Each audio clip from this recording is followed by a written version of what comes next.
Sierra de Tamaulipas, frontera con Texas, octubre de 2019. Esteban Villarreal llevaba 40 años criando los dogos argentinos más letales de México. Perros entrenados para destrozar jabalíes, para enfrentar pumas, para no retroceder ante nada. Esa madrugada encontró a uno de ellos muerto en su patio, el cráneo aplastado, la mandíbula dislocada, eliminado en segundos por algo que dejó huellas de 20 centímetros. Huellas que no correspondían a ningún depredador catalogado. Cuando Esteban siguió el rastro hasta una cueva en el arroyo, descubrió huesos humanos, pertenencias de desaparecidos y la verdad que las autoridades nunca investigaron. Un hombre lobo había estado cazando en su sierra durante años. Pero la criatura acababa de cometer su error fatal. Había invadido el territorio equivocado, porque Esteban Villarreal no era como las víctimas anteriores. Y sus dogos no eran mascotas asustadas. Eran la raza de presa más feroz importada de Argentina, entrenados toda su vida para una sola cosa: matar. La bestia subestimó lo que encontraría esperándola en la oscuridad. Este es el relato de la noche en que el depredador se convirtió en presa. El sol de las 5 de la tarde atravesaba el aire seco de la Sierra de Tamaulipas como un cuchillo al rojo vivo. Esteban Villarreal caminaba por el perímetro de su rancho con la lentitud deliberada de quien ha aprendido a no desperdiciar movimientos bajo ese calor. A sus 68 años, cada paso resonaba con el conocimiento acumulado de 4 décadas criando dogos argentinos en uno de los lugares más hostiles del norte mexicano. La mano izquierda, con solo 3 dedos, sostenía un bastón improvisado que usaba para verificar las cercas de alambre. Los otros 2 dedos los había dejado en las mandíbulas de un jabalí en su juventud, cuando aún creía que la caza era un deporte y no una ciencia brutal de supervivencia. Ahora, el bastón golpeaba cada poste metódicamente mientras sus ojos entrenados escaneaban el horizonte rocoso en busca de irregularidades. Detrás de él, Toro seguía a 5 metros de distancia, la cabeza blanca del patriarca moviéndose en sincronía con los movimientos de su amo. La propiedad se extendía por 18 hectáreas de tierra que parecía escupida por el infierno y luego olvidada. Cactáceas gigantes proyectaban sombras esqueléticas sobre el suelo agrietado, mientras arbustos de creosoto liberaban su aroma medicinal que se mezclaba con el olor a polvo y roca caliente. El rancho consistía en una casa principal de adobe reforzado con piedra, un galpón convertido en criadero y un patio central donde 5 dogos argentinos dormitaban bajo el alero que proporcionaba la única sombra confiable. No había lujos. El agua venía de un pozo de 40 metros cavado a mano durante su primer año allí. La electricidad llegaba de un generador diésel que encendía solo cuando era absolutamente necesario. La carretera de tierra que conectaba con la civilización se volvía intransitable cada temporada de lluvias, dejándolo completamente aislado durante semanas. Así era como Esteban lo prefería. En el patio, Reina y Fantasma levantaron las cabezas al sentir su aproximación. Ambas hembras tenían 8 años y cuerpos marcados por cicatrices de entrenamientos que habrían matado a razas menos resilientes. Sus pelajes blancos brillaban bajo el sol como porcelana pulida, pero había acero en la forma en que observaban cada movimiento. Cuchillo y Sombra, los hermanos de 5 años, yacían uno junto al otro cerca del bebedero, músculos relajados pero nunca completamente dormidos. Esteban había aprendido hacía mucho que los dogos argentinos auténticos nunca dormían profundamente. Siempre una parte de su cerebro permanecía en guardia. Siempre las orejas se movían registrando cada sonido. Siempre los ojos se abrían ante el más mínimo cambio en el ambiente. Esa hipervigilancia había sido refinada a través de generaciones de cría selectiva, potenciada por el entrenamiento implacable que Esteban había desarrollado inspirándose en técnicas militares que había observado durante su servicio obligatorio décadas atrás. Los perros no eran mascotas. Eran herramientas vivientes, armas biológicas, afinadas con precisión quirúrgica. Cada uno pesaba entre 65 y 80 kilogramos de músculo denso, construido para un solo propósito: el combate. Toro, el patriarca de 11 años, había matado 2 pumas y incontables jabalíes a lo largo de su vida. Su mandíbula podía ejercer una presión de cierre superior a los 350 kilogramos por centímetro cuadrado, suficiente para triturar fémures de ganado como si fueran ramas secas. Esteban conocía cada detalle de sus capacidades, porque las había desarrollado él mismo, día tras día, año tras año. Conocía el punto exacto de resistencia al dolor de cada animal, sabía exactamente cuánto podían empujar antes de que sus cuerpos colapsaran por agotamiento.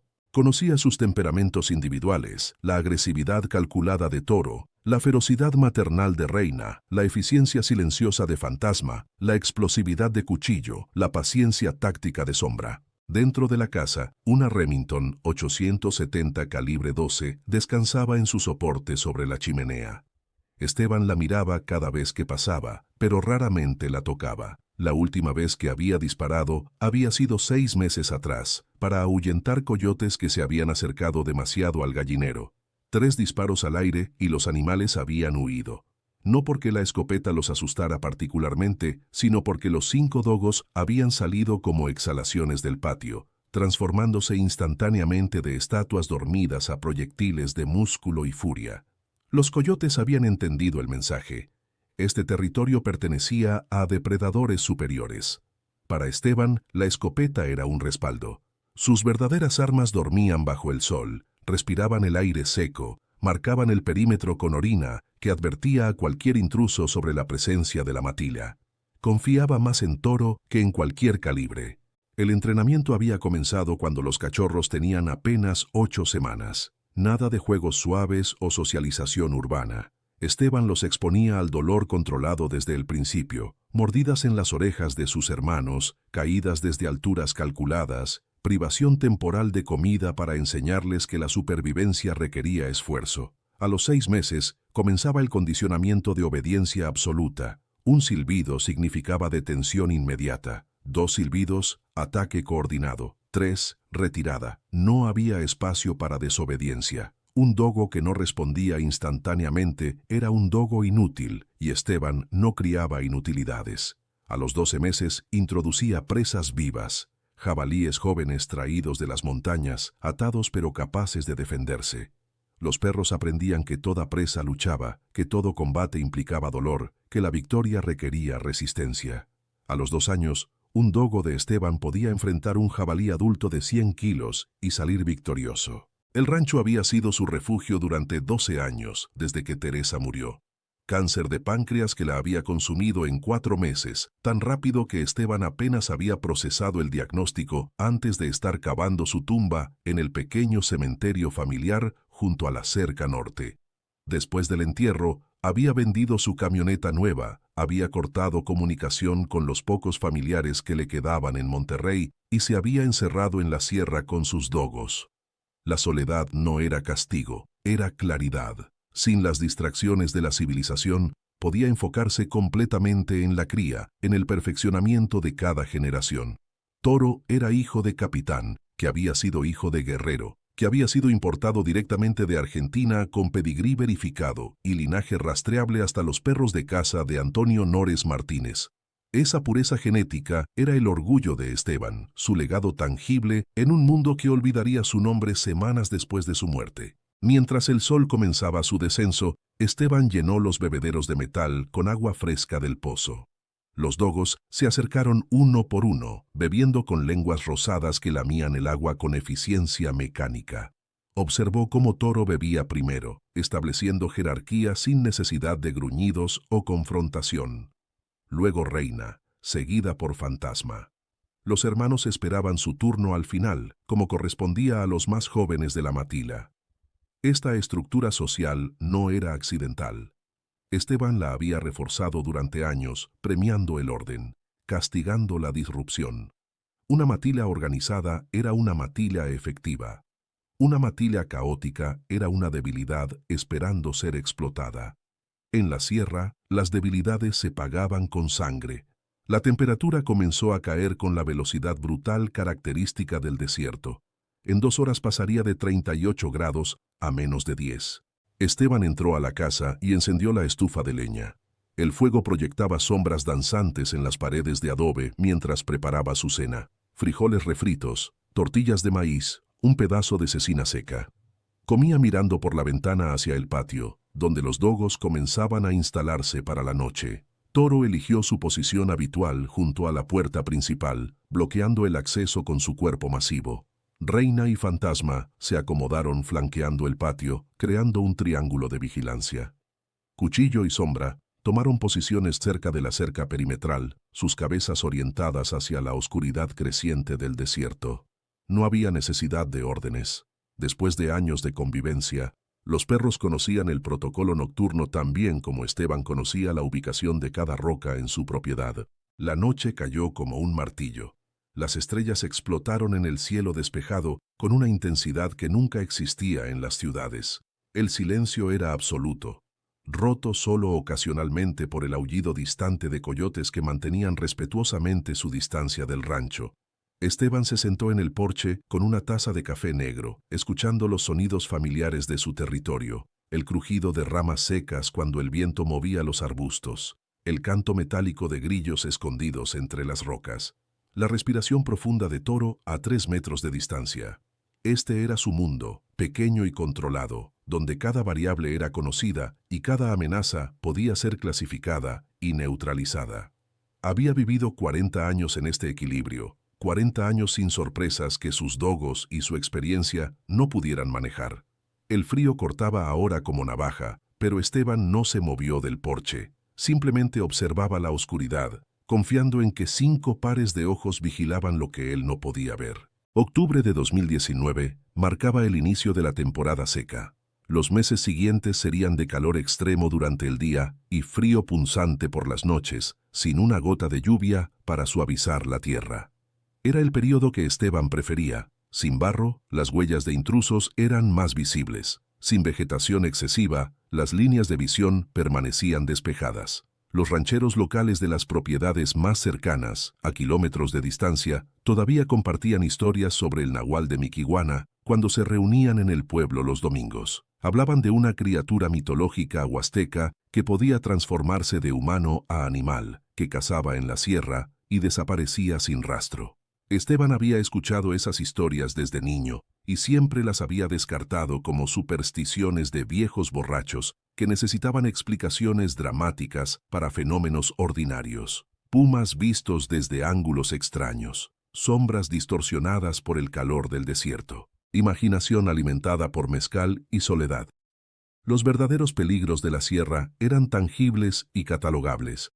Escorpiones venenosos escondidos en botas olvidadas.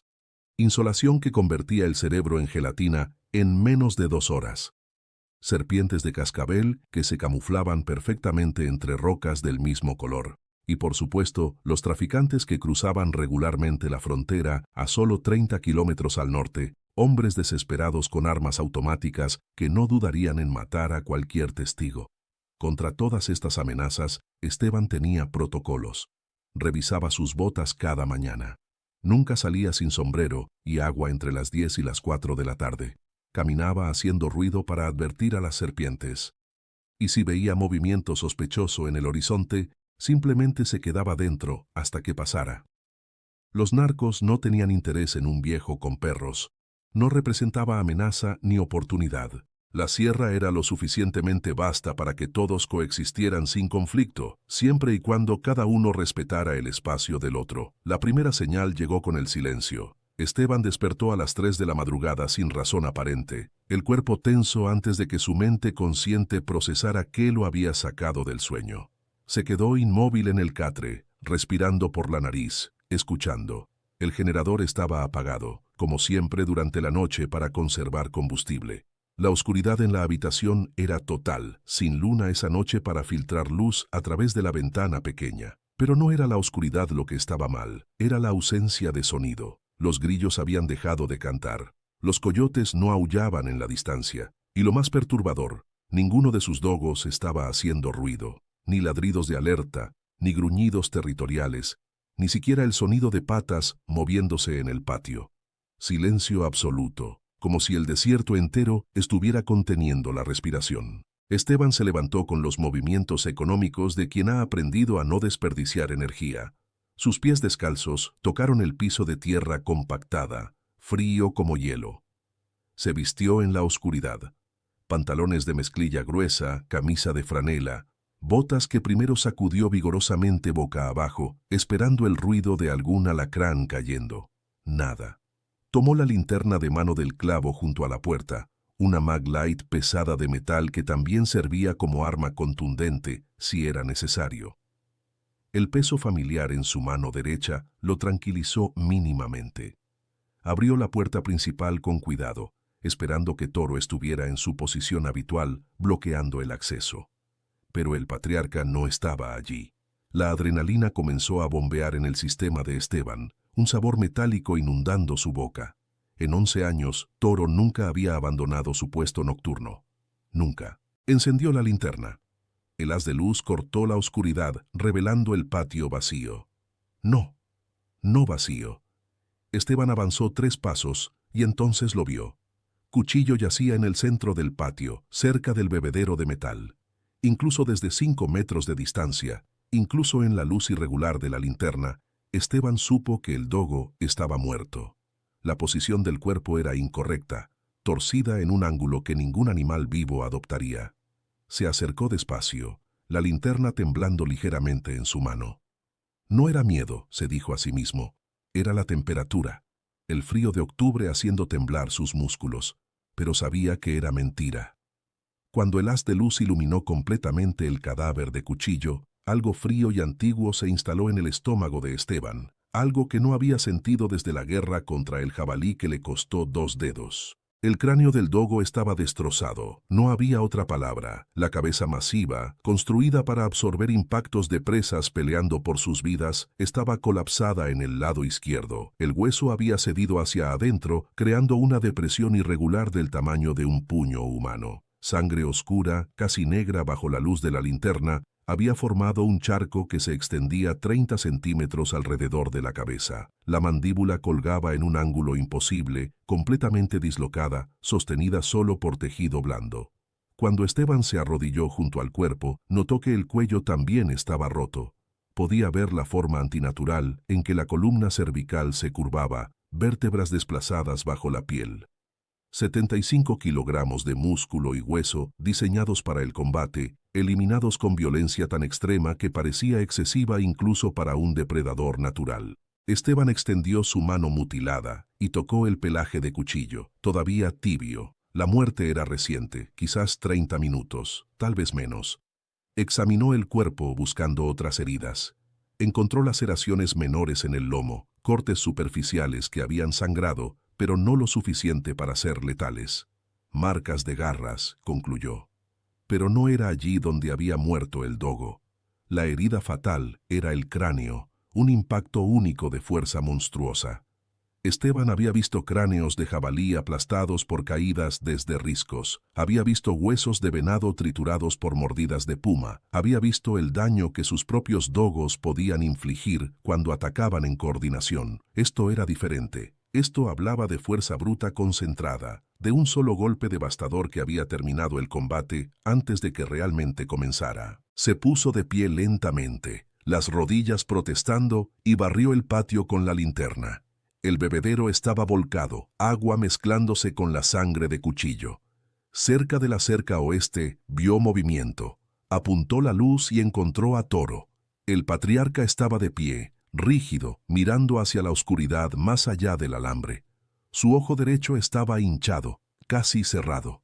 Sangre fresca goteaba de una laceración profunda en su hombro izquierdo. Un corte limpio de aproximadamente 15 centímetros que había separado piel y músculo hasta exponer el tejido blanco de la fascia. Pero el dogo ni siquiera parecía notarlo. Todo su ser estaba enfocado en algo invisible, en la negrura del desierto. Un gruñido bajo y constante emanaba de su pecho, tan grave que Esteban lo sentía en sus propios huesos más de lo que lo escuchaba. Los otros 3 dogos estaban dispersos en formación defensiva. Reina junto a la casa principal, Fantasma cerca del galpón, Sombra en el extremo opuesto de donde estaba Toro. Todos orientados hacia afuera, todos con el mismo lenguaje corporal. Músculos tensos, cabezas bajas, orejas pegadas al cráneo. No era postura de caza, era postura de guerra. Esteban había visto esa configuración solo 2 veces antes. Una cuando una manada de coyotes hambrientos había intentado atacar el gallinero en número superior, y otra cuando un grupo de hombres armados había atravesado su propiedad en plena noche huyendo de algo. En ambas ocasiones, los dogos habían establecido perímetro defensivo, preparados para proteger el territorio a cualquier costo. Pero nunca los había visto tan tensos. Nunca había sentido esa electricidad en el aire, como si el patio entero fuera una trampa lista para cerrarse. Caminó hacia Toro, llamándolo con un silbido bajo. El patriarca giró la cabeza brevemente, lo suficiente para reconocer la presencia de su amo, pero inmediatamente volvió a fijar la mirada en la oscuridad. Esteban se colocó junto a él, siguiendo la línea de visión del perro. No vio nada, solo la silueta negra de cactáceas recortadas contra el cielo estrellado, arbustos que se mecían ligeramente con el viento frío. Pero Toro veía algo, o lo olía, o lo sentía con ese sentido que los perros poseían y los humanos habían perdido hacía milenios. La herida en el hombro del dogo era profunda. Esteban la examinó con la linterna, separando cuidadosamente el pelaje ensangrentado. 4 marcas paralelas, como si garras hubieran rasgado a través del músculo. Demasiado separadas para ser de coyote, demasiado profundas para ser de gato montés. Se obligó a respirar despacio, a pensar metódicamente. Regresó junto al cuerpo de Cuchillo y esta vez examinó el suelo alrededor. La tierra dura del patio no tomaba huellas fácilmente, pero en los bordes, donde había polvo acumulado, encontró marcas. Se arrodilló, acercando la linterna hasta casi tocar el suelo. Ahí. Una impresión clara en el polvo fino. No era pata de felino, con sus almohadillas características y garras retráctiles. No era pezuña de ungulado. No era nada que Esteban reconociera inmediatamente. La forma era vagamente canina, pero el tamaño estaba completamente fuera de escala. Medía aproximadamente 20 centímetros de largo por 15 de ancho. 5 dedos terminando en marcas de garras que habían penetrado el polvo dejando surcos de 3 centímetros. La presión en la parte posterior de la huella era más profunda, indicando peso empujando hacia adelante, postura digitígrada. Siguió el rastro. Las huellas aparecían y desaparecían según la consistencia del terreno, pero había suficientes para reconstruir un patrón. La criatura había entrado por el sector noroeste, donde la cerca tenía un poste ligeramente flojo que Esteban había estado posponiendo reparar. No había saltado, había pasado por debajo o había abierto el alambre con fuerza bruta. Las huellas mostraban una zancada de casi 2 metros, pasos largos y seguros. Se había movido directamente hacia el centro del patio, donde Cuchillo montaba guardia. Allí las marcas se volvían caóticas, superpuestas, hablando de movimiento rápido y violento. Gotas de sangre salpicaban en patrón radial, indicando impacto explosivo. Y luego las huellas se alejaban de nuevo, volviendo hacia la cerca, pero esta vez dirigiéndose al este, donde desaparecían en la oscuridad del desierto. Esteban se enderezó, sintiendo el peso de sus 68 años en cada vértebra. Su mente de cazador veterano procesaba la información, clasificándola, buscando explicaciones racionales. Un oso. Tenía que ser un oso. Ocasionalmente bajaban de las montañas del norte cuando la comida escaseaba, pero las huellas estaban mal para oso. Y un oso no se movería con esa precisión quirúrgica, atacando y retirándose sin detenerse a alimentarse de la presa caída. Un puma, entonces. Un ejemplar excepcionalmente grande. Pero los pumas no caminaban dejando huellas de ese tamaño, no rompían cráneos con golpes de esa potencia. Un lobo. Había escuchado rumores de lobos grises regresando desde el norte, cruzando desde Texas, donde los programas de reintroducción habían tenido éxito. Pero esto requeriría un lobo del tamaño de un potro, con fuerza para matar un dogo argentino en combate singular. La respiración de Esteban se aceleró sin que pudiera controlarlo. Sintió una opresión en el pecho. No dolor exactamente, sino presión. El aire frío entraba en sus pulmones y parecía no ser suficiente. Sus manos comenzaron a temblar, y esta vez no podía culpar al frío. Reconocía esta sensación, este sabor a cobre en la boca, esta hiperconciencia de cada sonido y movimiento. Era la misma sensación que había experimentado 40 años atrás, cuando el jabalí lo había embestido. Cuando había visto los colmillos amarillos acercándose a su rostro y había entendido, en un instante de claridad perfecta, que podía morir. Miedo, miedo puro y primitivo que ninguna cantidad de experiencia o preparación podía eliminar completamente.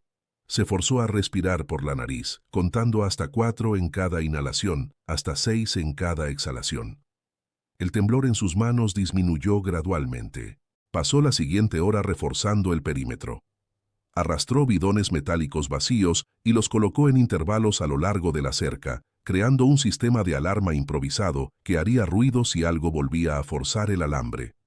Encendió el generador y conectó los 3 reflectores que normalmente usaba solo cuando trabajaba reparaciones nocturnas urgentes. La luz dura y blanca inundó el patio, empujando las sombras hasta los límites de la propiedad. No era defensa real contra un depredador determinado, pero hacía que Esteban se sintiera menos expuesto, menos ciego. Entró a la casa y tomó la Remington del soporte sobre la chimenea. Verificó la recámara, contó los cartuchos en el cargador tubular. 5 proyectiles de perdigones .00, cada uno capaz de derribar un venado a 30 metros. Metió 6 cartuchos adicionales en los bolsillos de su chaqueta, el peso familiar tranquilizándolo. Regresó al patio con la escopeta en mano. Los dogos habían relajado ligeramente sus posturas ahora que había luz, pero seguían vigilantes. Esteban se acercó a Toro y examinó la herida del hombro más detenidamente. Necesitaba limpieza y suturas, pero podía esperar hasta el amanecer.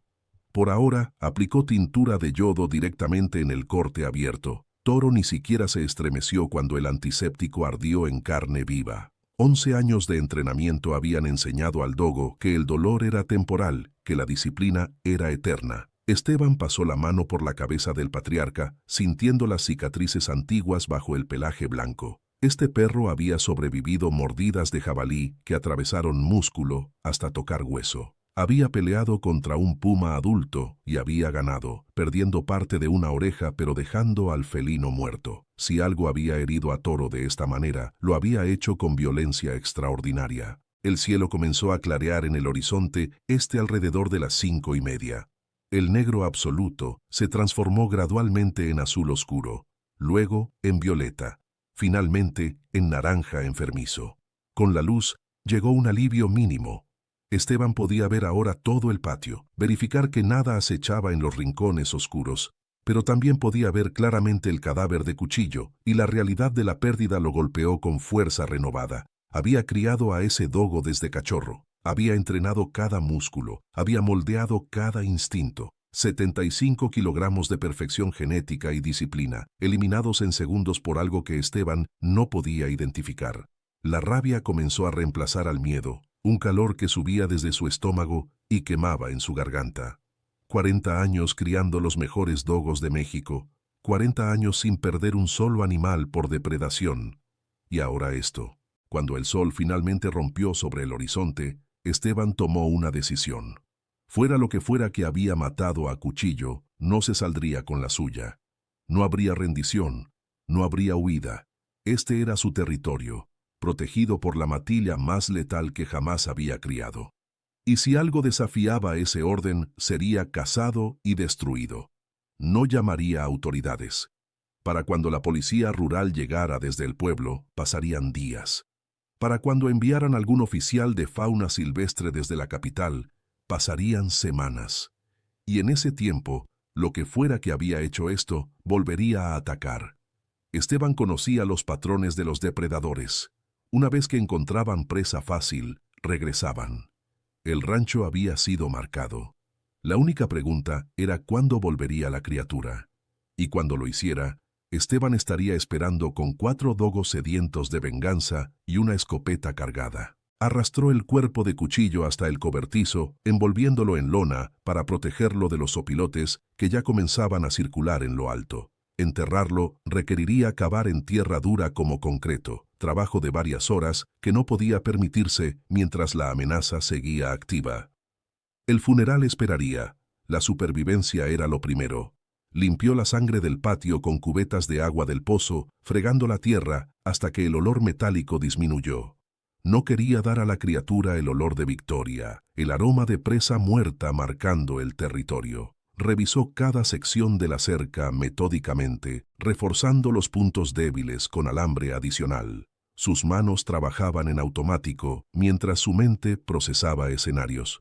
¿Qué podía matar un dogo argentino con un solo golpe? ¿Qué dejaba huellas de ese tamaño? ¿Qué atacaba con precisión quirúrgica y luego se retiraba sin alimentarse? Las preguntas no tenían respuestas satisfactorias. Y en el silencio creciente de la mañana, mientras el sol comenzaba su ascenso brutal hacia el mediodía, Esteban Villarreal entendió algo fundamental. Por primera vez en 40 años, había algo en su sierra que no comprendía. Y lo que no se comprende, no se puede controlar. Y lo que no se puede controlar, puede matarte. Durante 2 días, Esteban vivió en estado de alerta constante. Dormía en intervalos de 90 minutos, despertando sobresaltado cada vez que un bidón metálico se movía con el viento o cuando los dogos gruñían ante algún movimiento en la distancia. Comía de pie, la Remington siempre a 1 metro de distancia, los ojos escaneando constantemente el perímetro. Los reflectores permanecían encendidos toda la noche, quemando diésel del generador a un ritmo insostenible, pero Esteban prefería quedarse sin combustible que sin visibilidad. Había suturado la herida de Toro con hilo de pescar e hilo de coser, 15 puntos irregulares que el dogo había soportado sin anestesia, sin siquiera un quejido. La laceración estaba sanando, pero lentamente. El patriarca cojeaba ligeramente cuando se movía, favoreciendo la pata delantera derecha. El tercer día, Esteban decidió investigar más allá de su propiedad. Necesitaba información, contexto, algo que explicara qué había invadido su territorio. Dejó a Reina y Fantasma vigilando el rancho, tomó a Toro y Sombra con él y caminó hacia el este, siguiendo las huellas que había encontrado la noche del ataque. El rastro era intermitente en la tierra dura, pero ocasionalmente aparecía claro en parches de arena acumulada entre las rocas. Las marcas contaban una historia. La criatura se había movido con propósito, sin vacilación, eligiendo el camino más directo a través del terreno irregular. No era comportamiento de animal desorientado o perdido. Era comportamiento de depredador que conocía exactamente a dónde iba. 3 kilómetros al este del rancho, el terreno descendía hacia un arroyo seco, un lecho de río que solo llevaba agua durante las lluvias torrenciales de verano. Las paredes del arroyo tenían aproximadamente 4 metros de altura, talladas por siglos de erosión. Era el tipo de lugar que Esteban normalmente evitaba. Demasiados rincones ciegos, demasiadas oportunidades para emboscada. Pero las huellas conducían directamente hacia allí, desapareciendo en la arena suelta del lecho. Descendió con cuidado, la escopeta en mano derecha, usando la izquierda mutilada para mantener equilibrio contra la pared de roca. Toro bajó primero, olfateando el aire, el pelo del lomo ligeramente erizado. Sombra seguía detrás, vigilando la retaguardia. Los dogos se movían en coordinación perfecta, el entrenamiento superando cualquier nerviosismo instintivo. El olor lo golpeó antes de ver nada.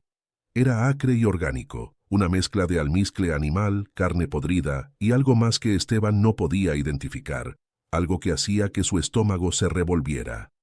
Toro se detuvo abruptamente, el gruñido subiendo en volumen, todo el cuerpo del dogo vibrando con tensión contenida. Esteban siguió la dirección de su mirada y vio la caverna. No era grande, apenas una abertura de 1,5 metros en la pared del arroyo, parcialmente oculta por una cortina de raíces secas que colgaban desde arriba. Pero el olor emanaba de allí, denso y nauseabundo. Y en la entrada, talladas en la roca blanda, había marcas de garras, surcos profundos, paralelos, descendiendo en líneas irregulares como si algo hubiera afilado sus garras contra la piedra. Se acercó despacio, cada paso medido, el dedo índice descansando fuera del guardamonte de la Remington, listo para deslizarse y disparar en una fracción de segundo. Los dogos flanqueaban, Toro a la izquierda, Sombra a la derecha, ambos con las cabezas bajas y los músculos tensos. A 2 metros de la entrada, Esteban se detuvo y encendió su linterna, iluminando el interior de la caverna. Lo que vio lo hizo retroceder involuntariamente, el estómago contrayéndose, la bilis subiendo a su garganta. Huesos. Decenas de huesos esparcidos por el suelo de la caverna. Costillas, fémures, cráneos. Algunos todavía con carne adherida, verde y putrefacta. otros completamente limpios, blanqueados por bacterias y tiempo. Reconoció restos de coyotes, sus cráneos pequeños y delicados inconfundibles. Varios venados, las astas rotas y esparcidas. Algo que parecía ser jabalí, la mandíbula masiva todavía intacta. Pero había algo más. En el fondo de la caverna, parcialmente oculto por una pila de huesos, vio tela. Tejido sintético azul brillante, completamente fuera de lugar en ese osario natural. Esteban tragó saliva, luchando contra el impulso de salir corriendo. Se obligó a avanzar, entrando en la caverna agachado, la linterna en una mano y la escopeta en la otra. El techo bajo lo obligaba a caminar casi doblado. Toro intentó seguirlo, pero Esteban lo detuvo con un silbido. Esto necesitaba hacerlo solo. El olor dentro era insoportable, tan denso que podía saborearlo en el aire. Sus botas pisaban huesos que crujían como ramas secas, ocasionalmente resbalando en algo húmedo que prefería no identificar. Llegó hasta la tela azul y la iluminó directamente. Era una mochila de excursionista moderna, de las que vendían en tiendas deportivas de la ciudad. Estaba rasgada, las correas arrancadas con violencia, manchas oscuras que Esteban reconoció como sangre seca cubriendo la superficie. La abrió con manos temblorosas. Dentro, encontró una botella de agua de plástico, aplastada. Una linterna frontal, todavía funcional cuando la encendió.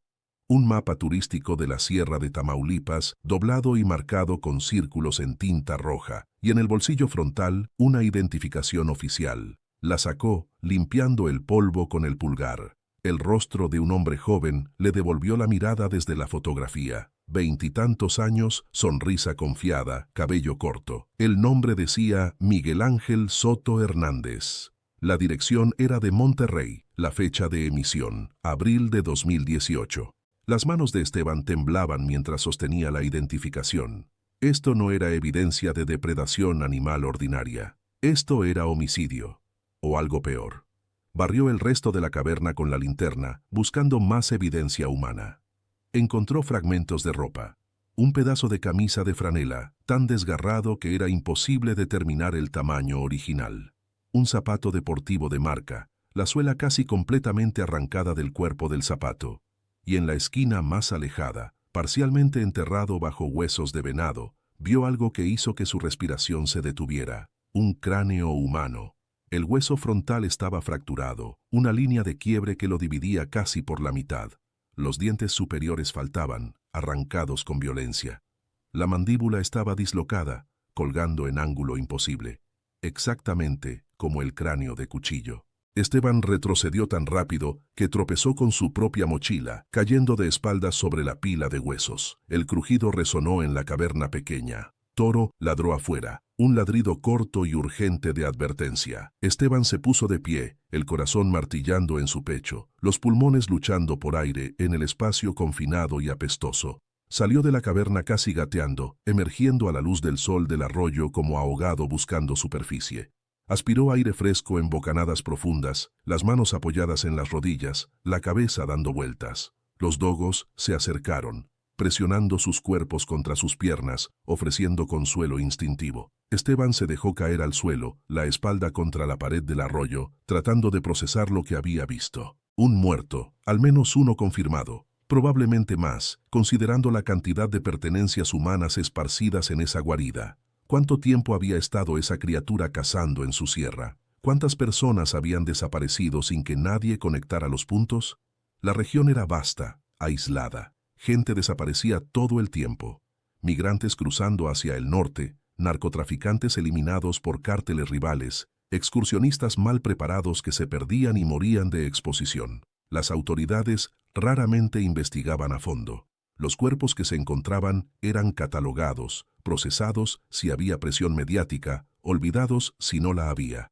La Sierra de Tamaulipas se tragaba personas regularmente y nadie hacía preguntas incómodas. Era más fácil asumir accidente o crimen humano que considerar alternativas más perturbadoras. Esteban se obligó a pensar racionalmente. Necesitaba reportar esto. Había evidencia de al menos una muerte, probablemente varias. Esto ya no era asunto de proteger su propiedad contra un depredador animal. Esto era jurisdicción de autoridades estatales, tal vez federales, pero incluso mientras el pensamiento se formaba, sabía que era inútil. ¿Qué les diría? Que había encontrado huesos humanos en una caverna y que creía que habían sido matados por una criatura no identificada de fuerza sobrehumana. Lo catalogarían como senil o loco. Si investigaban la caverna y encontraban los restos, probablemente asumirían que Esteban mismo era el responsable. Viejo solitario viviendo aislado con perros de presa, huesos humanos cerca de su propiedad. La narrativa se escribiría sola. Terminaría en prisión, los dogos serían sacrificados y la verdadera amenaza seguiría cazando. Y había algo más, algo que Esteban apenas se atrevía a admitir ante sí mismo: curiosidad mórbida. Parte de él, la parte que había sido cazador durante décadas, la parte que había dedicado su vida a criar y entrenar depredadores perfectos, necesitaba saber qué era esta criatura. Necesitaba verla con sus propios ojos, estudiarla, entender cómo algo así podía existir. Era impulso científico perverso mezclado con orgullo. Había pasado 40 años creyendo que sus dogos argentinos representaban el ápice de la letalidad animal terrestre. Y ahora algo los estaba matando como si fueran cachorros. Eso no podía quedar sin respuesta. Se puso de pie, guardando la identificación de Miguel Ángel Soto en su bolsillo. Saldría de la caverna llevando al menos esa evidencia. Si moría en lo que venía, alguien eventualmente encontraría su cuerpo y la identificación, y tal vez entonces se harían las preguntas correctas. Marcó mentalmente la ubicación de la guarida, memorizando puntos de referencia. La formación rocosa que parecía a dedo apuntando al cielo 2 kilómetros al norte, el cactus saguaro gigante con forma de candelabro en la elevación oeste. Regresó a su rancho con los dogos, moviéndose rápido, vigilando constantemente sobre su hombro. El sol estaba en su cenit ahora, quemando el desierto con furia blanca. El calor distorsionaba el horizonte en olas temblorosas, convirtiendo cactus distantes en figuras danzantes. De vuelta en el rancho, Esteban hizo inventario de sus recursos. 4 dogos funcionales, toro herido pero operativo, reina y fantasma en condición óptima, sombra, joven pero experimentado. La Remington 870 con 11 cartuchos de perdigones 00. Un revólver 357. Magnum que raramente usaba, con 2 cajas de munición. Cuchillos de caza, machetes, herramientas que podían convertirse en armas si era necesario. Conocimiento del terreno acumulado en 4 décadas, y algo más valioso que cualquier arma, comprensión de cómo los depredadores piensan, cómo cazan, cómo pueden ser manipulados y atraídos a trampas.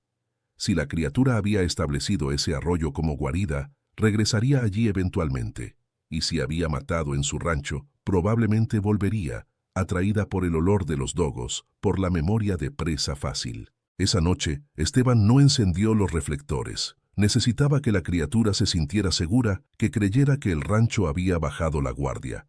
Colocó a los dogos en posiciones estratégicas, pero les ordenó silencio absoluto. Nada de gruñidos preventivos, nada de ladridos de advertencia. Si la criatura venía, la dejarían entrar. Y entonces la matilla completa caería sobre ella coordinadamente, mientras Esteban proporcionaba fuego de cobertura con la escopeta. Era plan simple, brutal, con alta probabilidad de bajas adicionales. Pero era el único plan que tenía sentido. No podía rastrear algo que se movía por terreno que conocía mejor que él. No podía emboscarlo en campo abierto donde tenía ventaja de velocidad y fuerza. Tenía que atraerlo a territorio donde él controlaba las variables, donde sus dogos podían usar el entrenamiento de toda una vida. Se sentó en el porche con la Remington atravesada en su regazo, bebiendo café negro que había dejado enfriar hasta volverse amargo. La luna era apenas una astilla delgada en el cielo, proporcionando luz mínima. Las estrellas brillaban con intensidad sobrenatural, pero no ayudaban a ver el suelo. La oscuridad era casi completa. Esteban había vivido en esta sierra el tiempo suficiente para moverse por memoria incluso sin luz, pero esta noche cada sombra parecía contener amenaza. Cada susurro de viento entre los arbustos sonaba como respiración pesada. Cada crujido de roca, asentándose con el frío nocturno, sonaba como pasos acercándose. Sus sentidos estaban amplificados por adrenalina, convirtiendo el mundo en una colección de posibles peligros. Medianoche pasó sin incidentes. La 1 de la madrugada. Las 2. Esteban luchaba contra el sueño. El agotamiento acumulado de 3 días de alerta constante, presionando sobre él como peso físico. Sus párpados se volvían pesados, la cabeza inclinándose hacia adelante antes de que se forzara a enderezarse. El café ya no ayudaba. Consideró brevemente entrar a la casa y dormir unas horas, confiar en que los dogos lo alertarían si algo se acercaba. Pero rechazó la idea inmediatamente. No podía darse ese lujo. No cuando sabía lo que acechaba en la oscuridad, no cuando había visto lo que podía hacer. A las 3:15, Toro emitió un gruñido tan bajo que Esteban casi no lo escuchó. El patriarca estaba a 5 metros de distancia, mirando fijamente hacia el noroeste, exactamente la misma dirección desde donde había venido el ataque días atrás. Esteban se puso de pie lentamente, levantando la escopeta, el dedo deslizándose dentro del guardamonte. Intentó ver lo que Toro veía, pero la oscuridad era impenetrable. Entonces lo escuchó. El sonido de metal tensándose. Uno de los bidones de alarma cerca de la cerca noroeste se había movido. Algo estaba presionando contra el alambre. El segundo bidón metálico se volcó con estrépito, rodando 3 metros antes de detenerse contra una roca. Esteban montó la Remington contra su hombro, el cañón apuntando hacia la oscuridad de donde provenía el sonido. Su respiración se había vuelto superficial, controlada, cada exhalación medida para no interferir con la puntería. Toro permanecía inmóvil como estatua, solo el gruñido constante vibrando en su pecho masivo. En el patio, Reina y Fantasma se habían puesto de pie, orientadas hacia el mismo punto. Sombra permanecía en su posición al este, cubriendo el flanco opuesto como le habían entrenado. La matilla esperaba.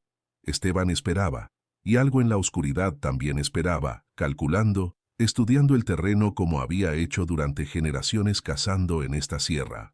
Entonces vino el olor. Esteban lo captó antes de ver nada, transportado por la brisa nocturna que soplaba del noroeste. Era el mismo hedor que había impregnado la guarida en el arroyo, almizcle animal concentrado, carne podrida, y ese componente indefinible que hacía que su cerebro primitivo gritara advertencias de peligro. El olor se intensificó, denso y nauseabundo, indicando que la fuente se acercaba. Esteban escuchó respiración pesada ahora, inhalaciones profundas seguidas de exhalaciones que sonaban casi como bufidos. Algo grande, moviendo aire a través de pulmones masivos. Algo que no sentía necesidad de esconderse completamente, que había aprendido que en esta sierra no había depredador superior a él mismo. La criatura emergió del límite de visibilidad como pesadilla solidificándose. Esteban la vio primero como silueta negra recortada contra el azul oscuro del cielo pre-amanecer, moviéndose en postura semicuadrúpeda que resultaba profundamente incorrecta. La espalda arqueada demasiado alta, las extremidades delanteras demasiado largas, la cabeza demasiado masiva. Se detuvo a 20 metros de la cerca, erguiéndose lentamente sobre las patas traseras hasta alcanzar altura completa. 2,20 metros fácilmente, tal vez más. El cuerpo era músculo puro, envuelto en pelaje irregular que parecía más escaso en algunas áreas, dejando piel oscura expuesta. En la penumbra, Esteban distinguió la forma del cráneo, alargado como lobo pero con proporciones que rompían todas las reglas de anatomía canina conocida. Los ojos fueron lo que finalmente confirmaron que esto no era ningún animal catalogado por la ciencia. Brillaban con ese reflejo tapetal característico de cazadores nocturnos, pero el color era ámbar verdoso intenso, luminoso como brasas, y había algo en la forma en que miraban directamente hacia donde Esteban estaba oculto en la sombra del porche que hablaba de inteligencia más allá del instinto. La criatura lo había localizado precisamente. Sabía exactamente dónde estaba el cazador humano, y había elegido acercarse de todas formas, porque en su experiencia, humanos no representaban amenaza real. Eran presas lentas, débiles, que morían con un solo golpe bien colocado.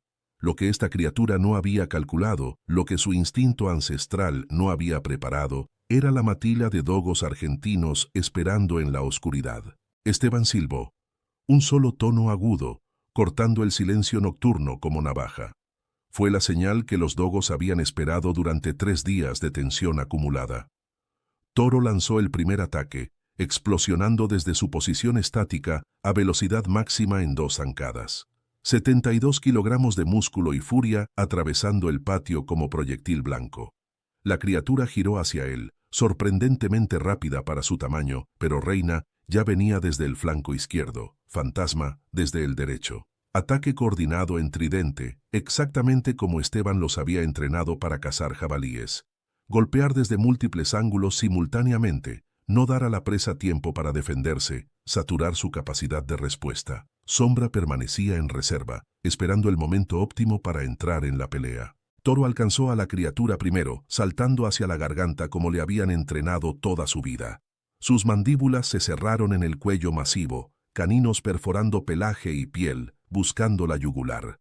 Pero la criatura rugió, un sonido que no pertenecía a lobo ni a humano ni a nada que Esteban hubiera escuchado jamás, un bramido que reverberó en su cavidad torácica y hizo que los pelos de su nuca se erizaran. Una garra delantera se disparó hacia arriba, golpeando a Toro en pleno salto. El impacto fue devastador. El dogo fue lanzado 3 metros hacia atrás, estrellándose contra el suelo con fuerza que levantó polvo, pero había cumplido su función. La criatura estaba distraída, enfocada en el agresor derribado, cuando Reina y Fantasma llegaron simultáneamente. Reina atacó las patas traseras, sus 68 kilogramos impactando con fuerza suficiente para hacer tambalear a la criatura. Sus mandíbulas se cerraron en el tendón de Aquiles izquierdo, triturando a través de tejido fibroso. Fantasma fue por el flanco derecho, desgarrando músculo del costado en mordida que arrancó un pedazo de carne del tamaño de un puño. Sangre negra bajo la luz de estrellas comenzó a fluir, el olor metálico mezclándose con el hedor a almizcle. La criatura rugió nuevamente, girando con velocidad imposible, la garra derecha barriendo en arco amplio. Alcanzó a Fantasma en pleno movimiento, las garras de 8 centímetros rasgando a través del pelaje blanco y abriendo 4 surcos paralelos profundos en el costado de la perra. Fantasma aulló, más de rabia que de dolor, pero no soltó su agarre. Los dogos argentinos habían sido criados específicamente para no soltar sin importar el castigo recibido. Esteban disparó su primer cartucho. El retroceso de la Remington golpeó su hombro con familiaridad brutal. A 20 metros de distancia, la nube de perdigones .00 impactó el torso de la criatura, concentrándose en un patrón de 30 centímetros. Vio el impacto, vio cómo el pelaje explotaba en spray de sangre y tejido. Cualquier animal normal habría caído. Un venado habría muerto instantáneamente. Un jabalí habría quedado paralizado. La criatura se tambaleó, rugiendo en lo que sonaba inequívocamente como dolor, pero permaneció de pie. Esteban montó otro cartucho, el mecanismo de corredera funcionando con precisión mecánica. Segundo disparo. Esta vez apuntó a la cabeza. El patrón de perdigones alcanzó el lado izquierdo del cráneo alargado, arrancando parte de la oreja y abriendo el cuero cabelludo hasta exponer hueso blanco debajo. Sombra entró entonces, fresco y sin heridas, atacando desde el ángulo que la criatura no podía defender mientras luchaba con Reina. El dogo joven saltó alto, alcanzando la espalda de la criatura, sus mandíbulas cerrándose en la base del cuello, donde la columna vertebral se encontraba con el cráneo. Era el punto de muerte, el lugar donde los dogos argentinos habían sido entrenados durante generaciones a concentrar su mordida cuando cazaban pumas. Cortar la médula espinal, paralizar a la presa, terminar la pelea instantáneamente. Los dientes de Sombra penetraron profundo, el dogo aplicando toda la fuerza de su mordida de 300 kilogramos de presión. Esteban vio músculo y tendón comprimiéndose bajo la mandíbula del perro, vio sangre brotando en pulsos que indicaban arteria mayor comprometida. La criatura entró en frenesí. Se arqueó hacia atrás con fuerza que ningún animal natural debería poseer, los músculos del torso expandiéndose grotescamente. Alcanzó sobre su propio hombro con la garra derecha, agarrando a Sombra por el torso. Los dedos largos y articulados se cerraron como tenaza, garras penetrando entre las costillas del dogo. Sombra aulló, un sonido agudo de agonía que cortó la noche, pero aún así no soltó su mordida. La criatura arrancó al perro de su espalda con fuerza bruta, desprendiendo pedazos de su propia carne en el proceso. Sostuvo a Sombra en el aire por un segundo que pareció congelarse en el tiempo, y entonces lo arrojó. El dogo voló 4 metros, impactando contra el muro de piedra que rodeaba el patio con sonido húmedo de huesos quebrándose. cayó al suelo y no se movió. Esteban disparó su tercer cartucho mientras gritaba de rabia incontrolable. El proyectil alcanzó el pecho de la criatura a 15 metros, penetrando más profundo ahora que la distancia era menor. Vio carne explotando, vio dos de los perdigones atravesar completamente y salir por la espalda en spray de sangre. La criatura dejó escapar sonido gutural de dolor que era casi humano en su articulación. Pero todavía se mantenía en pie, todavía luchaba, el sistema cardiovascular bombeando con potencia antinatural a pesar de heridas que habrían matado a cualquier mamífero conocido. Toro se había recuperado del golpe inicial y regresaba al combate, cojeando severamente, pero con ojos que brillaban con pura determinación asesina. El patriarca no conocía el concepto de rendición. Reina seguía aferrada al tendón de Aquiles, sacudiendo su cabeza de lado a lado en movimiento que desgarraba tejido, que cortaba fibras una por una. La criatura intentó patearla, pero su propia pierna no respondía correctamente, el daño al tendón comprometiendo movilidad. Giró, intentando agarrar a la perra con sus garras, pero Fantasma atacó nuevamente desde el otro flanco, abriendo otra herida profunda en el costado ya destrozado. La coordinación de los dogos era perfecta, coreografía letal refinada durante décadas de cría y entrenamiento. Uno distraía, el otro atacaba. Cuando la criatura se enfocaba en uno, los otros dos presionaban desde ángulos diferentes, y Esteban continuaba disparando. Cuarto cartucho, impacto en el hombro izquierdo de la criatura, destrozando la articulación. El brazo colgó inútil, músculos y tendones severados. Quinto cartucho. Falló parcialmente, solo la mitad del patrón alcanzando el objetivo, los otros perdigones perdiéndose en la noche. Pero los que impactaron, abrieron nuevas heridas en el abdomen, perforando órganos internos. La criatura estaba sangrando profusamente ahora, charcos negros formándose en el suelo, alrededor de sus patas. Su respiración se había vuelto trabajosa, sibilante, cada inhalación produciendo sonido húmedo que indicaba pulmones comprometidos. Pero aún no caía. Aún intentaba luchar. Toro llegó como tsunami blanco, golpeando las patas delanteras de la criatura con todo su peso. Esta vez, con el tendón de Aquiles cortado y las heridas de bala comprometiendo equilibrio, la criatura no pudo mantenerse de pie. Cayó de costado con impacto que sacudió el suelo. Toro no le dio tiempo para recuperarse. Se lanzó directamente a la garganta, sus mandíbulas cerrándose en la tráquea con fuerza acumulada de 11 años de odio hacia todo lo que amenazaba su territorio. Reina soltó finalmente el tendón y se movió para ayudar, sus dientes encontrando compra en el otro lado del cuello. Fantasma, sangrando de sus propias heridas pero incapaz de detenerse, atacó el vientre, rasgando a través de piel y músculo, buscando los órganos vitales debajo. Esteban había usado sus 5 cartuchos del cargador. Metió la mano en su bolsillo sacando munición de reserva. Sus dedos temblaban, resbaladizos con sudor a pesar del frío nocturno. Logró cargar un cartucho en el puerto de alimentación, montarlo en la recámara. Se acercó, el cañón de la escopeta apuntando directamente a la cabeza de la criatura. A 3 metros de distancia podía ver cada detalle horrible. El cráneo mitad lobo, mitad humano. Los ojos ámbar que todavía brillaban con inteligencia y odio. Las mandíbulas abriéndose en ángulo imposible, revelando caninos de 6 centímetros manchados con sangre negra. La criatura intentó morder a Toro, pero el patriarca había posicionado su ataque perfectamente, comprimiendo la tráquea hasta colapsar el cartílago, cortando flujo de aire. Esteban disparó su 6.º cartucho directamente en la cara de la criatura desde 3 metros. A esa distancia, el patrón de perdigones se concentraba en círculo del tamaño de una naranja. El impacto destrozó el ojo izquierdo, fracturó el hueso cigomático, penetró en la cavidad craneal. La cabeza de la criatura se sacudió hacia atrás con la fuerza del disparo, rebotando contra el suelo de tierra dura. Los músculos del cuerpo se contrajeron en espasmo, las patas pateando aire sin coordinación. Pero los ojos, el ojo derecho que permanecía intacto, todavía miraba a Esteban con algo que parecía demasiado consciente, demasiado sabedor. Era la mirada de depredador, reconociendo a otro depredador, de cazador entendiendo finalmente que había encontrado presa que podía cazarlo de vuelta.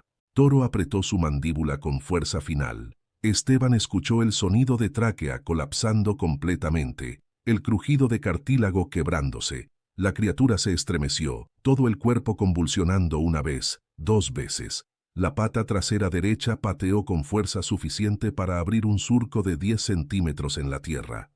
Y entonces se quedó quieta. El ojo ámbar permaneció abierto, mirando hacia el cielo estrellado, pero la luz detrás de él se apagó como vela siendo soplada. El pecho dejó de moverse, la sangre dejó de fluir con presión arterial, convirtiéndose en goteo lento que se absorbía en la tierra sedienta. Esteban no bajó la escopeta inmediatamente.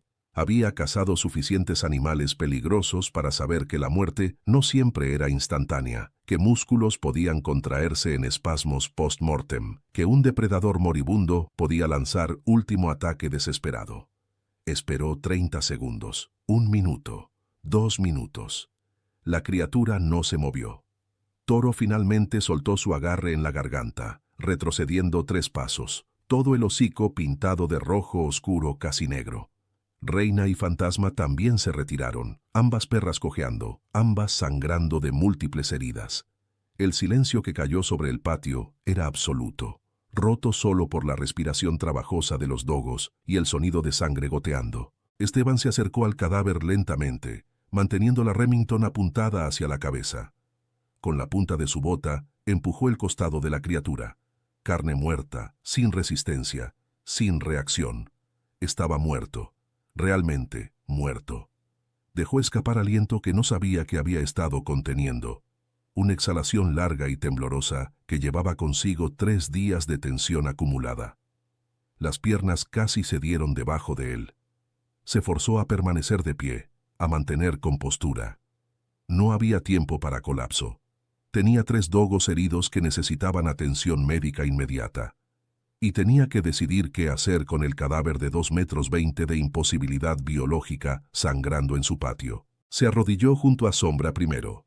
El dogo joven respiraba, pero superficialmente, cada inhalación produciendo sonido húmedo que indicaba costillas rotas penetrando pulmón. Sangre fresca manchaba el hocico del perro, fluyendo de su nariz. Hemorragia interna, casi seguro. Esteban pasó la mano por la cabeza de Sombra, sintiendo el cráneo bajo el pelaje, verificando fracturas. El dogo abrió los ojos mínimamente, mirándolo con esa confianza absoluta que solo los perros podían tener.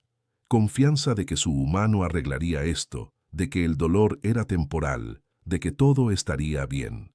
Esteban sintió algo quebrándose en su pecho, emoción que no permitía aflorar normalmente, que había suprimido durante 12 años desde la muerte de Teresa. Toro se acercó, cojeando severamente, la herida antigua en su hombro reabierta y sangrando nuevamente. Pero el patriarca no parecía notar su propio dolor. Se posicionó junto a Sombra, lamiendo la cara del perro joven, ofreciendo consuelo de la única forma que conocía. Reina y Fantasma se unieron, formando círculo protector alrededor de su compañero caído. La Matila cuidaba de los suyos. Esteban se puso de pie, sabiendo lo que tenía que hacer pero odiando cada segundo de ello. Necesitaba mover a Sombra dentro de la casa, estabilizar sus heridas lo mejor posible. Necesitaba limpiar y suturar las laceraciones de Reina y Fantasma antes de que la infección se estableciera. Necesitaba tratar a Toro, verificar que la herida reabierta no hubiera dañado arteria mayor. Y necesitaba hacer algo con el cadáver de la criatura antes de que el sol saliera y revelara su existencia a cualquier coyote o sopilote que pasara volando. Pero primero, necesitaba documentar esto de alguna forma. Necesitaba evidencia de que no estaba loco, de que realmente había matado algo que no debería existir. Entró a la casa y tomó una cámara digital vieja que Teresa había usado para fotografiar flores del desierto. Nunca la había tocado desde su muerte, pero sabía dónde estaba.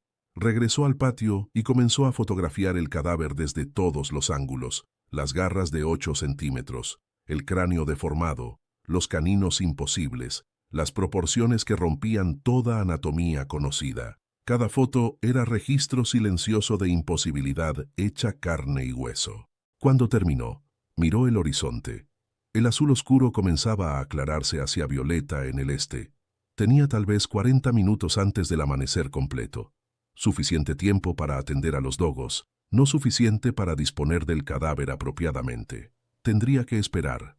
La criatura había esperado décadas cazando en estas sierras sin ser detectada. podía esperar unas horas más en su patio, muerta y vencida, prueba final de que incluso los depredadores más letales podían subestimar a sus presas, especialmente cuando esas presas venían en forma de 5 dogos argentinos entrenados para matar, y un viejo testarudo que no sabía rendirse. La luz del amanecer reveló la masacre en detalles que la oscuridad había ocultado misericordiosamente.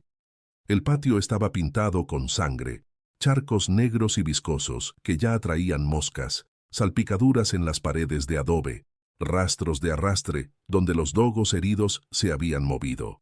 El cadáver de la criatura yacía en el centro como monumento obsceno a lo imposible, el pelaje irregular ahora claramente visible bajo el sol naciente, la piel expuesta, mostrando textura que era parte cuero grueso, parte epidermis extrañamente humana.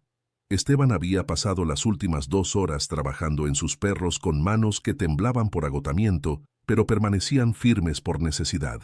Fantasma tenía 16 suturas cerrando las laceraciones en su costado, los puntos irregulares pero funcionales, hechos con hilo de pescar esterilizado en alcohol. Reina había perdido parte del músculo en su pata trasera, donde las garras habían cortado demasiado profundo, pero la hemorragia estaba controlada, vendajes improvisados manteniendo presión sobre las heridas. Toro simplemente se negaba a quedarse quieto el tiempo suficiente para tratamiento completo.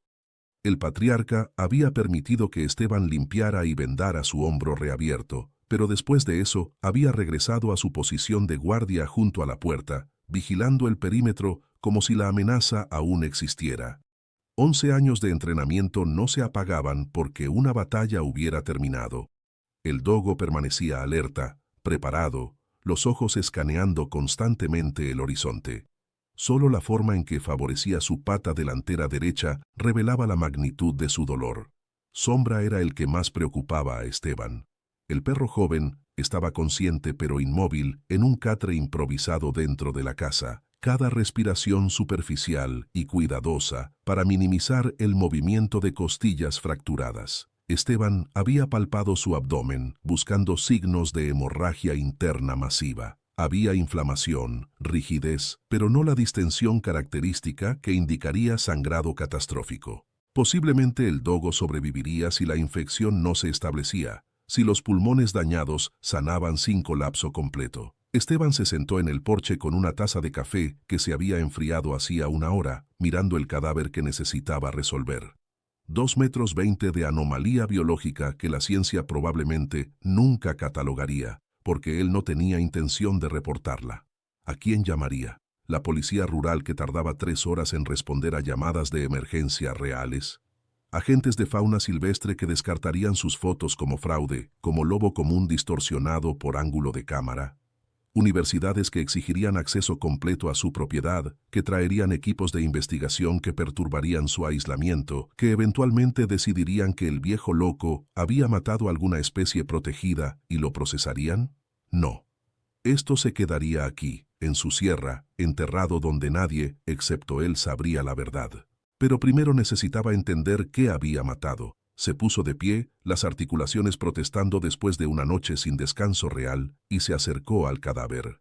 En la luz del día, los detalles eran tanto más claros como más perturbadores. La musculatura era grotescamente sobredesarrollada, paquetes de fibras que sobresalían bajo la piel de formas que no correspondían a anatomía de ningún cánido conocido. El pelaje era irregular, casi escaso en algunas áreas del vientre y la cara interna de las extremidades, denso y áspero en la espalda y los hombros. Parecía más una condición médica que adaptación evolutiva natural. La piel expuesta tenía textura extraña, engrosada y callosa en algunas zonas, fina y casi translúcida en otras. Esteban tocó una de las garras con la punta de su cuchillo de caza. Eran pura queratina negra, curvas y afiladas como hojas, enraizadas profundamente en falanges que habían sido modificadas, extendidas más allá de lo que el lobo común poseería. El cráneo era donde la naturaleza había sido más violentamente distorsionada. Esteban lo examinó de cerca, forzándose a catalogar cada detalle a pesar de la repulsión visceral que sentía. El hocico era alargado como de lobo, pero el ángulo estaba mal, proyectándose desde una base craneal que tenía elementos sutilmente antropomórficos en la estructura orbital y la forma de la frente. La mandíbula podía abrirse en ángulo que ningún mamífero placentario debería lograr. La articulación temporomandibular aparentemente reforzada o rediseñada por algún proceso que Esteban no podía comprender. Los dientes eran pesadilla de dentista. Caninos de 6 centímetros que parecían nunca dejar de crecer, molares carniceros sobredesarrollados, diseñados para triturar huesos gruesos, y en el fondo, lo que parecían ser muelas adicionales que no correspondían a la dentición normal de carnívoro. ¿Era esto nahual, como las historias antiguas describían? Manifestación física de la mitología huasteca, espíritu que podía adoptar forma animal. ¿O era algo más mundano pero igualmente aterrador, algún error genético, alguna mutación espontánea que había producido viabilidad donde la naturaleza normalmente abortaba tales aberraciones? Esteban no tenía respuestas. No era biólogo, no era antropólogo, no era chamán que pudiera leer significados espirituales. Era criador de perros y cazador. Y lo único que sabía con certeza era que esto había sangrado cuando lo disparó. Había muerto cuando sus dogos le destrozaron la garganta. Había sido tan mortal como cualquier depredador, pero también tan vulnerable a daño suficiente. Fuera lo que fuera, no era inmortal, no era invencible, era simplemente letal, hasta que encontró algo más letal. Pasó el resto del día excavando. Eligió un lugar a 100 metros al norte del rancho, donde un afloramiento rocoso natural proporcionaba cierta protección contra erosión. Cavar en la tierra de la sierra era trabajo brutal. Los primeros 30 centímetros eran polvo y piedras sueltas, pero debajo la tierra se compactaba en arcilla dura como concreto que resistía cada golpe del pico. Esteban trabajaba metódicamente, ignorando el dolor en su espalda, ignorando las ampollas formándose en sus palmas, ignorando el sol que quemaba su cuello expuesto. Cavó durante 6 horas, deteniéndose solo para beber agua y verificar a los dogos heridos. Cuando terminó, tenía un hoyo de 2,5 metros de profundidad, 3 metros de largo, 2 de ancho. Suficiente para contener el cadáver y cubrirlo con tierra suficiente que los coyotes no lo desenterrarían. Arrastrar el cuerpo fue otra prueba. Incluso muerta, la criatura pesaba fácilmente 150 kilogramos, músculo denso y huesos pesados que arrastraban contra la tierra, resistiendo cada centímetro. Esteban usó cadenas que normalmente empleaba para arrastrar troncos, envolviéndolas alrededor del torso del cadáver, enganchándolas al cabrestante manual montado en la parte trasera de su cobertizo. Centímetro a centímetro, el cuerpo se movió a través del patio, dejando rastro oscuro de sangre seca. Cuando finalmente lo posicionó junto al borde del hoyo, tuvo que empujarlo con palanca improvisada. El cadáver rodó, cayendo al fondo con impacto sordo. Esteban miró hacia abajo por última vez. En el fondo del hoyo, la criatura parecía más pequeña, más patética, solo otro depredador muerto, otro error de la naturaleza eliminado por la selección implacable que gobernaba estas sierras. Comenzó a llenar el hoyo. Cada palada de tierra cubría más del cadáver. Primero las extremidades, luego el torso, finalmente la cabeza con sus ojos abiertos, mirando hacia el cielo que nunca volvería a ver. Cuando el hoyo estuvo medio lleno, Esteban se detuvo y bajó, colocando rocas grandes sobre el cuerpo. Peso adicional para prevenir que algo lo desenterrara, barrera física entre la imposibilidad y el mundo que creía conocer sus límites. Luego continuó llenando tierra hasta que el hoyo desapareció, hasta que solo quedaba montículo irregular que eventualmente se asentaría con las lluvias. Marcó el lugar en su memoria, pero no lo señalizó. No habría cruz, no habría piedra conmemorativa, solo tierra y roca y silencio. Esa noche, Esteban se sentó en el porche con los 3 dogos capaces de moverse. Toro a su izquierda, Reina y Fantasma a su derecha.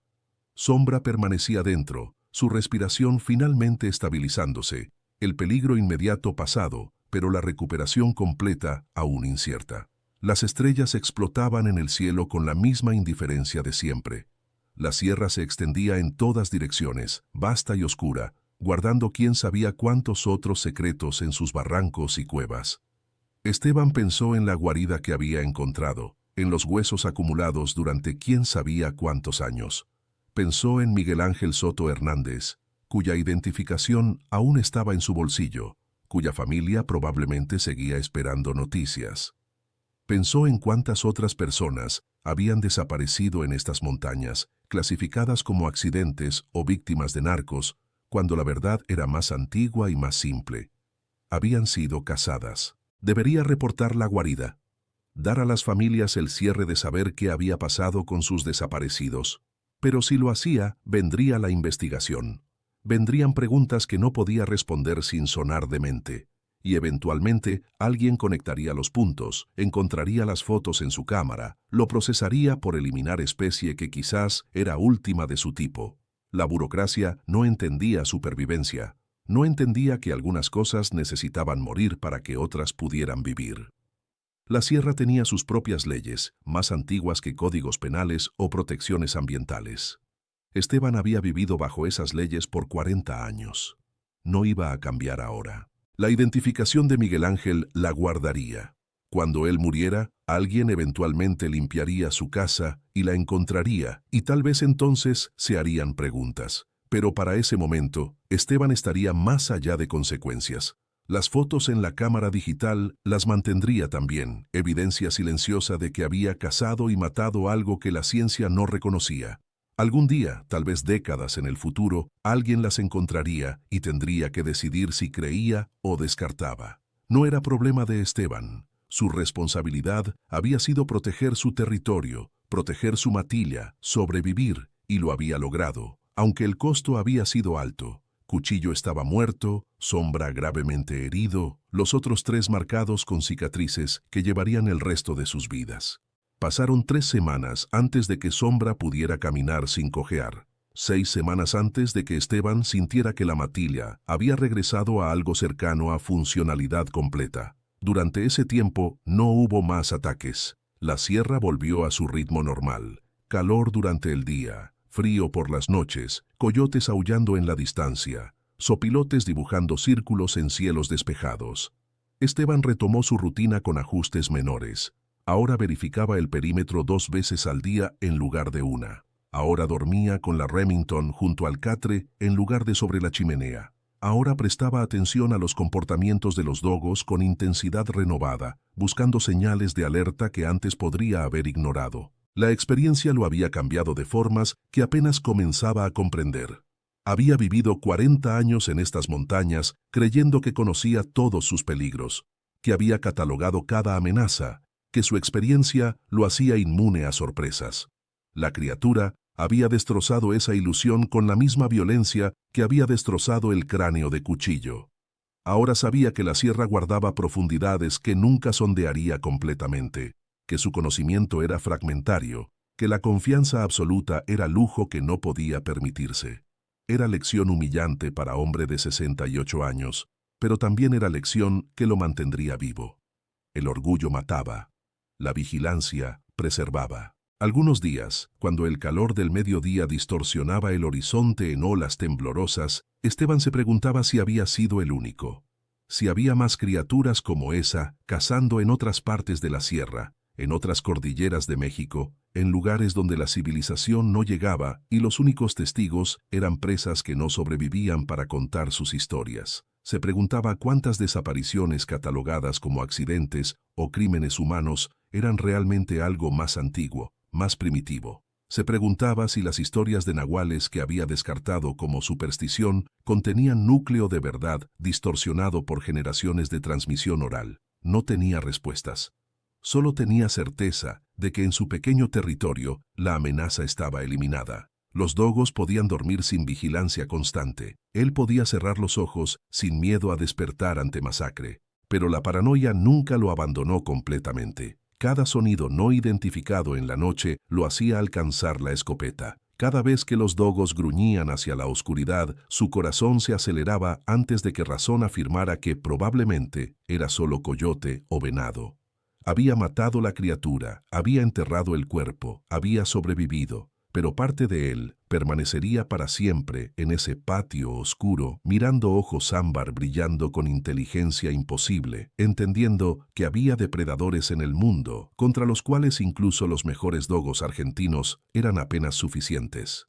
Esa comprensión era peso que llevaría hasta su tumba, conocimiento que no podía compartir sin ser catalogado como loco, verdad que moriría con él. Los rancheros del pueblo preguntaron eventualmente por qué había estado tan ausente. Esteban inventó historias sobre brote de moquillo que había afectado los perros, que había requerido cuarentena estricta. Aceptaron la explicación sin cuestionamiento. Todos conocían los riesgos de criar animales en aislamiento. Todos habían perdido ganado o perros a enfermedades. Nadie sospechó que la verdad era infinitamente más extraña. Nadie notó las cicatrices nuevas en los dogos. O si las notaron, asumieron que venían de entrenamientos brutales que Esteban era conocido por implementar. La vida continuó. El silencio de la sierra absorbió los eventos, como había absorbido innumerables otros secretos a través de siglos. En las noches cuando la luna estaba llena y la luz plateada bañaba el desierto en tonos fantasmales, Esteban a veces caminaba hasta el montículo donde había enterrado la criatura.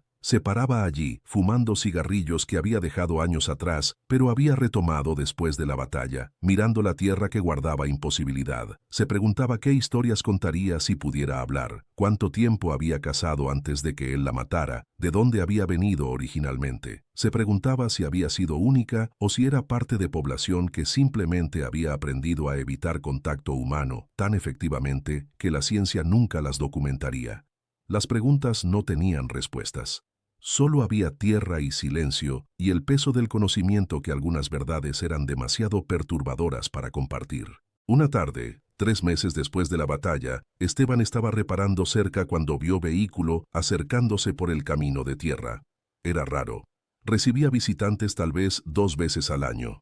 El vehículo era camioneta de policía rural, levantando nube de polvo mientras navegaba los surcos del camino. Se detuvo en su patio y 2 oficiales descendieron. Esteban sintió adrenalina subiendo, mano moviéndose instintivamente hacia la escopeta que estaba recargada en el poste del porche. Pero los oficiales no venían con posturas agresivas. Uno de ellos, hombre de 50 y tantos con bigote gris, levantó la mano en saludo amistoso. Venían preguntando sobre desaparecidos. 3 excursionistas que habían ingresado a la sierra 6 meses atrás y nunca habían salido. Familias presionando por investigación. ¿Había visto algo? ¿Había encontrado evidencia de campamentos abandonados? Esteban negó con la cabeza, manteniendo expresión neutral que había perfeccionado durante décadas de evitar entanglements con autoridades. No había visto nada. Vivía aislado. Raramente exploraba más allá de su propiedad inmediata. Los oficiales asintieron, hicieron algunas preguntas más de rutina y finalmente se fueron.